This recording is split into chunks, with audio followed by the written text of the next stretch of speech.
പല സന്ദർഭങ്ങളിലും ഈ സുബി നമ്മുടെ സിനിമയിലേക്ക് ചെയ്യുന്ന സമയത്ത് ഡേന ചേച്ചിയുടെ ഒരു ചാര ആയിരുന്നു എന്ന് എനിക്ക് സംശയം ഉണ്ടായിരുന്നു. അല്ല അത് സംശയമല്ല, സത്യം. കാരണം നമ്മൾ ഷൂട്ടിനൊക്കെ പോകുമ്പോ നമ്മൾ 8-10 ആണുങ്ങളുണ്ടല്ലോ, നമ്മൾ ആ ഷൂട്ടിന്റെ ഇടയിൽ ചില പരിപാടികൾ അവിടുന്ന് ഇവിടുന്ന് അങ്ങോട്ടും ഇങ്ങോട്ടും ഒക്കെ പോയിട്ട്, ഇപ്പം ഒരിക്കൽ ഞങ്ങള് ഈ ക്ലാസ്മേറ്റ്സ് ഇറങ്ങിയപ്പോ ഷാപ്പ് മേറ്റ്സ് എന്ന് പറഞ്ഞൊരു എപ്പിസോഡ് ചെയ്തു. ഒരു ഷാപ്പിലെ പഴയ 15 വർഷം മുമ്പുള്ള കുടിയന്മാരെല്ലാം ആ ഷാപ്പിൽ വീണ്ടും ഒത്തുകൂടുന്നു എന്നൊക്കെ ഉള്ളത്, അങ്ങനെ എന്തൊക്കെയാണ് അതിന്റെ വിഷയം. അപ്പൊ ഷാപ്പിൽ ഇതിന്റെ ഷൂട്ടിങ്, ഒറിജിനൽ ഒരു ഷാപ്പ് ഉച്ചവരെ റെന്റിന് എടുത്തിട്ട് ഷൂട്ട് ചെയ്യാണ്. എല്ലാവർക്കും കുടിക്കാൻ എന്തോ പാലും വെള്ളം എന്തൊക്കെയോ കൊണ്ടുവച്ചിട്ടുണ്ട്. അപ്പൊ കുറച്ച് കഴിഞ്ഞപ്പോ ചേച്ചിക്ക് ഇത് മനസ്സിലാവുന്നില്ല, ഞങ്ങള് മറ്റേ ഷാപ്പിലെ ആളെ ചാക്കിട്ടിട്ട് മറ്റേത് ഇറക്കിയിട്ടുണ്ട്. 2 ഷോട്ട് കഴിഞ്ഞപ്പം ചേച്ചി വന്നിട്ട് ഉടനെ തന്നെ ഇതെന്താണ്, ആരാണ് കുടിക്കണമെന്ന് വെച്ചിട്ട് ഇതൊക്കെ എടുത്ത് കളഞ്ഞേ.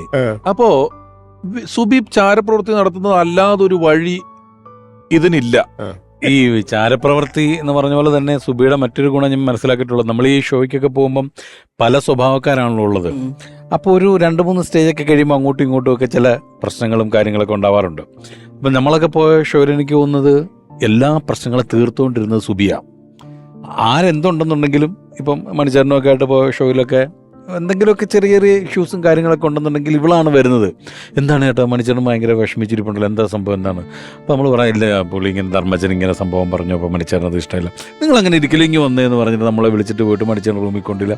ഈ കോംപ്രമൈസ് ചെയ്യിക്കുന്നതൊക്കെ സുബിയുടെ ഒരു വലിയ ഡ്യൂട്ടി ആയിരുന്നു, അവിടെ ഒരു ക്വാളിറ്റിയാണ്. കാര്യം ആരെങ്കിലുമൊക്കെ പിണങ്ങിയിരിക്കുക എന്ന് പറഞ്ഞാൽ, കാര്യം എനിക്ക് തോന്നുന്നു അവർക്ക് അത് ഷോയെ ബാധിക്കും, മൊത്തത്തിൽ നമ്മുടെ മൊത്തത്തിലുള്ളൊരു എനർജി ഡൗൺ ആകുമ്പം അത് കോംപ്രമൈസ് ചെയ്തെല്ലാം ഒന്ന് ടാലി നിർത്തുന്ന കാര്യത്തിൽ മിടുകയായിരുന്നു സുബി.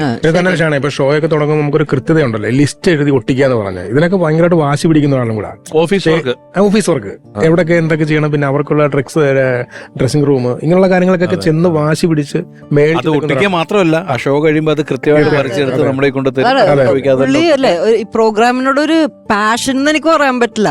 പാഷൻ, ഡെഡിക്കേഷൻ ഒക്കെ അപ്പുറമാണ്. അതായത് ഒരു ഡിവോഷൻ എന്ന് വേണമെങ്കിൽ പറയാം.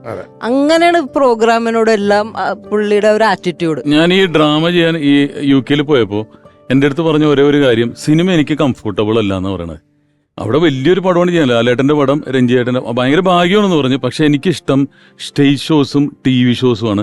അതെന്തുകൊണ്ടാണെന്നറിയില്ല, സിനിമ എനിക്ക് ആ ഒരു ഇത് എനിക്ക് കംഫർട്ടബിൾ അല്ല. ഒരു ഷോട്ട് കഴിഞ്ഞ് കുറച്ച് സമയം പതുക്കെ ഒരു എനർജി, അങ്ങനത്തെ ഒരു കംഫർട്ട് പുള്ളിക്കാരത്തേക്ക് പറ്റത്തില്ല. ചിലർക്ക് വേറെ ഉള്ള, ഇപ്പൊ വഴക്ക് തീർക്കുന്ന പോലെ വേറെ ഉള്ള ആളുകളെ പറ്റി ആലോചിക്കുക, വേറെ ഉള്ള ആളുകളുടെ പ്രശ്നം പരിഹരിക്കുക, വർക്ക് ചെയ്തുകൊണ്ടിരിക്കുക എന്നുള്ളതിനൊക്കെ അപ്പുറം ഞാൻ ഒരു തവണ പറഞ്ഞു, അവനവന്റെ കുറച്ച് കാര്യങ്ങൾ ഇതിനകത്തുണ്ട് എന്ന് സുബി എപ്പോഴെങ്കിലും ചിന്തിച്ചതായിട്ട് എനിക്ക് തോന്നിയിട്ടില്ല. അത് പല സന്ദർഭത്തിലും അങ്ങനെയാണ്.